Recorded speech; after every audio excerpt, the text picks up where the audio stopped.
Sania excavator ആണ്. സാനിയ എക്സ്കവേറ്ററിന് 60 അടി താഴ്ചയിൽ മണ്ണ് മാന്തിയെടുക്കാൻ കഴിയും, കോരിയെടുക്കാൻ കഴിയും. അതുകൊണ്ട് തന്നെ ഗംഗാവാലി പുഴയിലെ മൺകൂനയിൽ സാനി എക്സ്കവേറ്ററിന്റെ യന്ത്രക്കൈകൾ നടത്തുന്ന പരിശോധനയിലൂടെ അർജുനെ കുറിച്ചുള്ള എന്തെങ്കിലും വിവരങ്ങൾ കിട്ടുമെന്ന പ്രതീക്ഷയിലാണ് ഇപ്പോൾ. സാനി എക്സ്കവേറ്റർ പ്രവർത്തന സജ്ജമാകുന്നതിന് മുൻപ് പൂജയെല്ലാം ചെയ്ത് അവിടുത്തെ കാർവാർ MLA ഇപ്പോൾ തേങ്ങ ഉടക്കാൻ പോകുന്നു. അതിനുശേഷമായിരിക്കും സാനി എക്സ്കവേറ്റർ അത് കരയിൽ നിന്നുകൊണ്ട് പ്രവർത്തനം തുടങ്ങുക.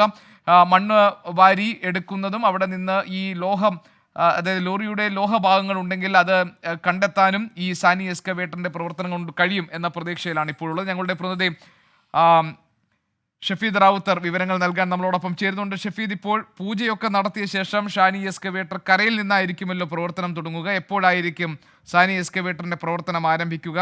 കാർവാർ MLA അവിടെ കാണാൻ കഴിയുന്നുണ്ട്. മറ്റെന്തെല്ലാം വിവരങ്ങൾ ഇപ്പോഴുണ്ട് ഷഫീദ്? അങ്ങോട്ട് പോടാ.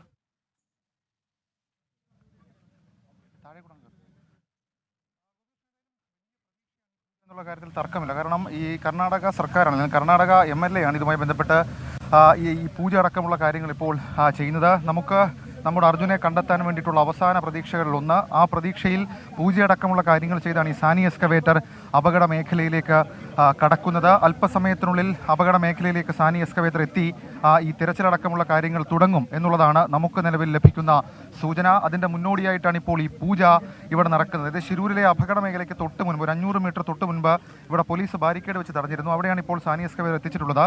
ഈ അപകട മേഖലയിലേക്ക് കയറും മുൻപുള്ള ഒരു പൂജ, അതൊരു പ്രതീക്ഷ കൂടിയാണെന്നുള്ള കാര്യത്തിൽ ഒരു തർക്കവുമില്ല. മലയാളികളെ സംബന്ധിച്ച് ഇത്രയും ദിവസം, 9ാം ദിവസമാണ്, ഇത്രയും ദിവസം നമ്മൾ പ്രതീക്ഷയോടെ, വലിയ വിശ്വാസത്തോടെ, വലിയ വേദനയോടെ കാത്തിരുന്ന ഒരു സമയമാണ്. അതിൽ അവസാനഘട്ട പ്രതീക്ഷയാണ് ഈ പ്രതീക്ഷയ്ക്ക് മുൻപ് നടക്കുന്ന പൂജ. അതിൽ ഈ കർണാടക സർക്കാരിന്, പ്രത്യേകിച്ച് ഈ MLA അടക്കം ഇതിനകത്ത് നടത്തിയ ഇടപെടലുകൾ സ്വാഭാവികമായും ശ്രദ്ധേയമാണ്. മാത്രമല്ല ഈ സാനി എക്സ്കവേറ്റർ ഇവിടേക്ക് എത്തിക്കാൻ അദ്ദേഹം എടുത്ത എഫേർട്ടും നമ്മൾ കഴിഞ്ഞ ദിവസങ്ങളിൽ റിപ്പോർട്ട് ചെയ്തതാണ്. അത് ആ തേങ്ങ ഉടച്ചിരിക്കുന്നു. നമുക്ക് നമ്മുടെ അർജുനെ കണ്ടെത്തണം, അതിനു വേണ്ടിയിട്ട് എത്തിയ സാനി എക്സ്കവേറ്ററാണ്. ആ സാനി എക്സ്കവേറ്റർ അപകട മേഖലയിലേക്ക് കടക്കും മുൻപ് എല്ലാ വിശ്വാസങ്ങളുടെയും ഭാഗമായിട്ടുള്ള പൂജകൾ അത് നടത്തുന്നു. മുൻപ് ഗോപികൃഷ്ണൻ സൂചിപ്പിച്ചതുപോലെ തന്നെ ഇതിൻ്റെ ഏറ്റവും പ്രധാനപ്പെട്ട ഗുണം, അല്ലെങ്കിൽ ഈ സാനി എക്സ്കവേറ്റർ ഇവിടേക്ക് എത്തിക്കുമ്പോൾ നമ്മൾ പ്രതീക്ഷയോടെ നോക്കിക്കാണുന്നത്, നദിക്കരയിൽ നിന്ന് ഏതാണ്ട് 60 ഫീറ്റ് ദൂരേക്ക് മാറി നമുക്ക് മണ്ണ് നീക്കം നടത്തും. അങ്ങനെ മണ്ണ് നീക്കം നടത്തി കഴിഞ്ഞാൽ ഈ തുരുത്തായി മാറിയ സ്ഥലങ്ങളിലൊക്കെ എന്ത് സംഭവിച്ചു എന്നുള്ള കാര്യം നമുക്ക് കണ്ടെത്താൻ കഴിയും. ഏതായാലും അതടക്കമുള്ള കാര്യങ്ങൾ ഇതുമായി ബന്ധപ്പെട്ട് ഇവിടെ നടക്കുകയാണ്. ഇപ്പോൾ കാർവാർ MLA അദ്ദേഹം മാധ്യമങ്ങളെ കണ്ട് സംസാരിക്കുന്നുണ്ട്. അതിലേക്ക് പോകാം. Up to what limit? Up to 60 feet and up to 20 meter. 20 meter length, breadth and 60 meter depth. After that, one more radar will also come. Okay. And drone will also come. Okay. We will put all our efforts. Okay. Thank you. ഇതാണ് Karwar MLA ഇതുമായി ബന്ധപ്പെട്ട് പറഞ്ഞത്. We will put all efforts, എല്ലാ പരിശ്രമങ്ങളും നടത്തുന്നു, ജീവനുകളെ കണ്ടെത്താൻ എല്ലാ പരിശ്രമങ്ങളും, തങ്ങളാലാകുന്ന എല്ലാ പരിശ്രമങ്ങളും നടത്തുന്നു എന്നുള്ളതാണ് ഇപ്പോൾ കാർവാർ MLA അദ്ദേഹം പറഞ്ഞ കാര്യം. ഏതായാലും വലിയ തരത്തിലുള്ള പ്രതീക്ഷ ഇതുമായി ബന്ധപ്പെട്ടുണ്ട്. അതായത് സാനി എക്സ്കവേറ്റർ അത് ഓൺ ചെയ്തിരിക്കുന്നു, അപകട മേഖലയിലേക്ക് പ്രവേശിക്കുന്നു. വലിയ പ്രതീക്ഷയുടെ സമയങ്ങളാണ് നമ്മളെ സംബന്ധിച്ച്. കാരണം കഴിഞ്ഞ 8 ദിവസത്തിലധികമായി നമ്മൾ കാത്തിരിക്കുകയാണ്, അല്ലെങ്കിൽ ആ കുടുംബം, കോഴിക്കോട് ഒരു കുടുംബം കാത്തിരിക്കുകയാണ് പ്രിയപ്പെട്ട അർജുൻ എന്ത് സംഭവിച്ചു എന്നറിയാൻ. അതിലേക്ക് നിർണായകമാകുന്ന തിരച്ചിൽ ഘട്ടത്തിലേക്ക് കാര്യങ്ങൾ കടക്കുകയാണ്. MLA-മാരടക്കം, അതായത് കാർവാർ MLA-യും അതേപോലെ തന്നെ മഞ്ചേശ്വരം MLA-യും ഉൾപ്പെടെയുള്ള ആളുകൾ അവർ ഇതിന് നേതൃത്വം നൽകുന്നുണ്ട്. അവരടക്കം ഇതുമായി ബന്ധപ്പെട്ടുള്ള ഈ തെരച്ചിലുകൾക്ക് അവിടെ ഉണ്ടാകും. കഴിഞ്ഞ ദിവസങ്ങളെ പോലെ ഉണ്ടാകും. ഇന്ന് ഉച്ചയോടുകൂടി തന്നെ ഈ സാനി എക്സ്കവേറ്റർ ഉപയോഗിച്ചുകൊണ്ടുള്ള തിരച്ചിൽ ആരംഭിക്കും എന്നുള്ളതാണ് നമുക്ക് മനസ്സിലാക്കാൻ കഴിയുന്ന കാര്യം. സാനി എക്സ്കവേറ്റർ അപകട മേഖലയിൽ നിന്നും അകത്തേക്ക് കടക്കുന്നു, അകത്തേക്ക് പ്രവേശിക്കുന്നു. ആ ദൃശ്യങ്ങളാണ് നമുക്ക് കാണാൻ സാധിക്കുന്നത്. ഏതാണ്ട് അടുത്ത 5 മിനിറ്റിൽ സാനി എക്സ്കവേറ്റർ ഈ അപകട മേഖലയിലേക്ക് എത്തും. ശേഷം അവിടുത്തെ മറ്റു കാര്യങ്ങൾ വിലയിരുത്തിയിട്ടായിരിക്കും ഇതുമായി ബന്ധപ്പെട്ട തിരച്ചിലടക്കമുള്ള കാര്യങ്ങൾ നടത്തുക. ഒരുപക്ഷേ മാധ്യമങ്ങൾക്ക് ഇതിനകത്തേക്ക് എൻട്രി ഉണ്ടാകാനുള്ള സാധ്യത അതും നമുക്ക് തള്ളിക്കളയാൻ കഴിയില്ല. കാരണം അങ്ങനെ ഒന്ന് അനുവദിക്കാം എന്ന് നേരത്തെ പറഞ്ഞിരുന്നു. അതും ഒരുപക്ഷെ ഉണ്ടാകുമെന്നുള്ളതാണ് നമുക്ക് മനസ്സിലാക്കാൻ കഴിയുന്നത്. ഏതായാലും വലിയ പ്രതീക്ഷ ഇതുമായി ബന്ധപ്പെട്ടുണ്ട്. സാനി എക്സ്കവേറ്റർ അവിടേക്ക് പോയി കഴിഞ്ഞിരിക്കുന്നു. അതായത് അപകട മേഖലയിലേക്ക് കടന്നിരിക്കുന്നു. അവിടെ മാധ്യമങ്ങൾക്ക് പ്രവേശനമില്ല എന്നുള്ളതാണ് ഏറ്റവും പ്രധാനപ്പെട്ട കാര്യം. ഇപ്പോൾ ഈ നമ്മളോടൊപ്പം, അതായത് ഈ തെരച്ചിലിൻ്റെ ആദ്യ ദിവസം മുതൽ നമ്മളോടൊപ്പം ഉണ്ടായിരുന്ന, അല്ലെങ്കിൽ ഇവിടെ നിന്ന് വാർത്ത റിപ്പോർട്ട് ചെയ്ത അരുൺ പൂപ്പറമ്പ കൂടെ നമ്മളോട് ചേരുകയാണ്. കാരണം ഇതിൽ നമ്മുടെ ഈ തെരച്ചിലിൻ്റെ ഏറ്റവും നിർണായക ഘട്ടമാണ്. സാനി എക്സ്കവേറ്റർ വരുന്നു. ഇനിയുള്ള പ്രതീക്ഷകൾ എങ്ങനെയാണ് തെരച്ചിൽ നടത്തുക?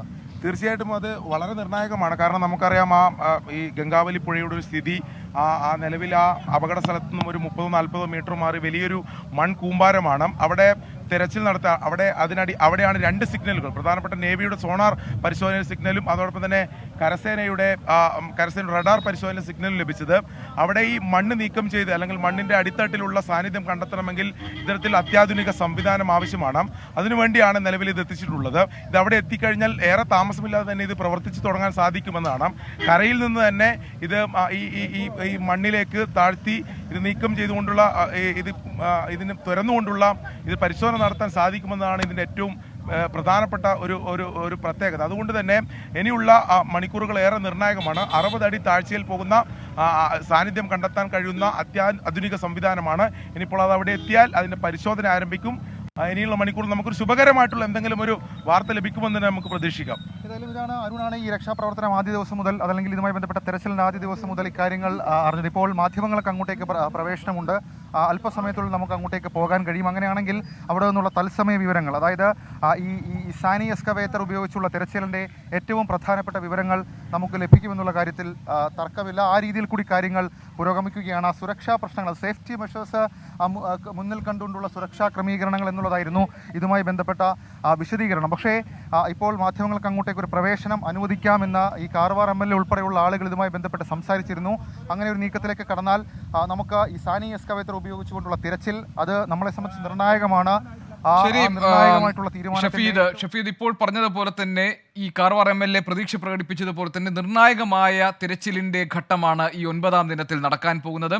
അതിൽ ഏറ്റവും പ്രധാനപ്പെട്ട ഒരു പങ്ക് വഹിക്കാൻ പോകുന്നത് ഈ സാനിയ എക്സ്കവേറ്ററിന്റെ സാന്നിധ്യമാണ്. 60 അടി താഴ്ചയിൽ മണ്ണ് കോരിയെടുക്കാൻ കഴിയും എന്നത് നമുക്ക് പ്രതീക്ഷ നൽകുന്നുണ്ട്. അപകടം നടന്ന സ്ഥലത്ത് ഏതാണ്ട് 40 മീറ്റർ അകലെ ഈ ഗംഗാവാലി പുഴയിൽ രൂപപ്പെട്ടിരിക്കുന്ന ആ മൺകൂനയ്ക്കടിയിൽ അർജുൻ ഉണ്ടോ എന്ന് ഇന്നത്തെ പരിശോധനയിൽ നമുക്ക് അതിൻ്റെ സൂചനകളെങ്കിലും കിട്ടും എന്ന പ്രതീക്ഷയിലാണ് നമ്മൾ എല്ലാവരും ഉള്ളത്. നമുക്ക് കാത്തിരിക്കാം പരിശോധനാ ഫലങ്ങൾക്ക് വേണ്ടി.